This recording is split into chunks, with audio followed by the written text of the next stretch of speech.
কাঙ্ক্ষিত ভাড়ায় মনের মতো বাসা পাওয়া ঢাকা শহরে দুঃস্বপ্নের মতো। রাজধানীতে গড়ে চাকরিজীবীদের আয়ের ৫০ থেকে ৭০% খরচ হয় বাড়ি ভাড়ার পেছনে। এর উপর রয়েছে প্রতি বছর ভাড়া বৃদ্ধির চাপ। কোনো কারণ ছাড়াই ভাড়া বাড়ানো মালিকদের অভ্যাসে পরিণত হয়েছে, কারণ তাদের থামাতে নেই কোনো তদারকি। এতে কেউ ঢাকা ছাড়ছেন, কেউ বা কর্মস্থল থেকে অনেক দূরে বাসা নিয়ে যানজটের ঘানি টানছেন রোজ।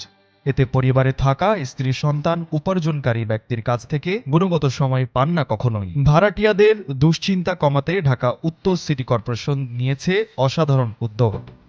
সরকার বলছে, ভাড়া বাজারে শৃঙ্খলা ফেরাতে কয়েকটি পদক্ষেপ নেওয়া হচ্ছে। এলাকা ভিত্তিক ভাড়া কাঠামো নির্ধারণ, অযৌক্তিক ভাড়া বৃদ্ধির বিরুদ্ধে মনিটরিং সেল, বাড়িওয়ালা ভাড়াটিয়া বিরোধ নিষ্পত্তির ব্যবস্থা শক্তিশালী করা, ভাড়া আইন হালনাগাদ করে উভয় পক্ষের অধিকার নিশ্চিত করা, আর দীর্ঘমেয়াদে সাশ্রয়ী আবাসন প্রকল্প বাড়ানোর পরিকল্পনা।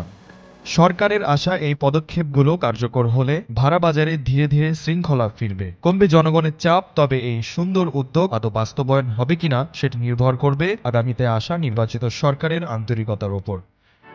Salman Farhan, news express, Dhaka.